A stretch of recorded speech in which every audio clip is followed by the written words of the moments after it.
ಆಗಲೇ ತನಿಖೆಗೂ ಕೂಡ ಅವ್ರನ್ನ ಬಂಧಿಸಿರ್ತಕ್ಕಂಥ ಪ್ರಕ್ರಿಯೆಯನ್ನು ನಾವು ನೋಡಿದ್ದೇವೆ.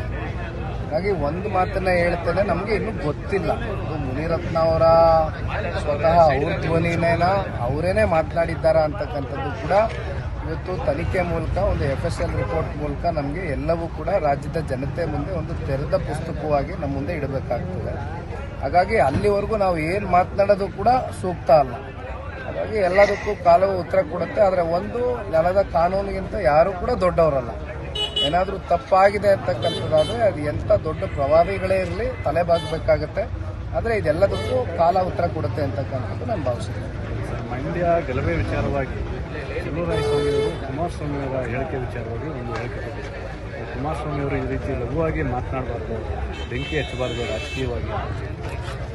ನೋಡಿ, ಇವತ್ತು ಈ ಕಾಂಗ್ರೆಸ್ನ ಸರ್ಕಾರ ಆಡಳಿತಕ್ಕೆ ಬಂದಾಗಿಂದ ಯಾವ ರೀತಿ ರಾಜ್ಯದಲ್ಲಿ ಕಾನೂನು ಸುವ್ಯವಸ್ಥೆಗಳ ಒಂದು ವ್ಯವಸ್ಥೆಗಳು ಯಾವ ರೀತಿ ಹದಗೆಟ್ಟಿದೆ ಅಂತಕ್ಕಂಥ ಉದಾಹರಣೆ ಮೊನ್ನೆ ನಾಗಮಂಗಲದಲ್ಲಿ ನಡೆದಂಥ ಒಂದು ಘಟನೆನೇ ಸಾಕ್ಷಿ.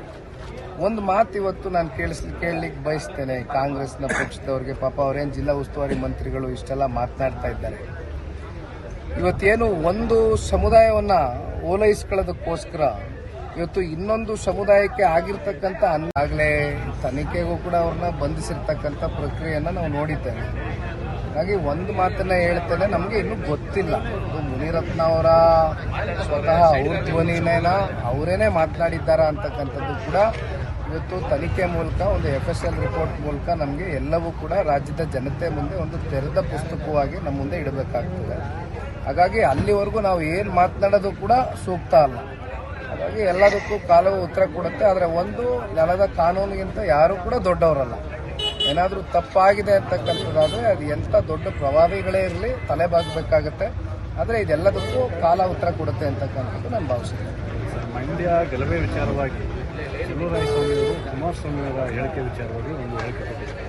ಕುಮಾರಸ್ವಾಮಿ ಅವರು ಈ ರೀತಿ ಲಘುವಾಗಿ ಮಾತನಾಡಬಾರ್ದು, ಬೆಂಕಿ ಹಚ್ಚಬಾರ್ದು ರಾಜಕೀಯವಾಗಿ.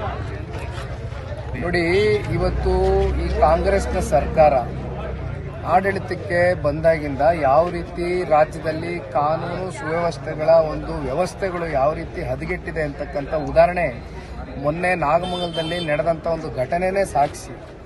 ಒಂದು ಮಾತು ಇವತ್ತು ನಾನು ಕೇಳಲಿಕ್ಕೆ ಬಯಸ್ತೇನೆ ಕಾಂಗ್ರೆಸ್ನ ಪಕ್ಷದವ್ರಿಗೆ. ಪಾಪ ಅವರೇನು ಜಿಲ್ಲಾ ಉಸ್ತುವಾರಿ ಮಂತ್ರಿಗಳು ಇಷ್ಟೆಲ್ಲ ಮಾತನಾಡ್ತಾ ಇದ್ದಾರೆ. ಇವತ್ತೇನು ಒಂದು ಸಮುದಾಯವನ್ನ ಓಲೈಸ್ಕೊಳ್ಳೋದಕ್ಕೋಸ್ಕರ ಇವತ್ತು ಇನ್ನೊಂದು ಸಮುದಾಯಕ್ಕೆ ಆಗಿರ್ತಕ್ಕಂಥ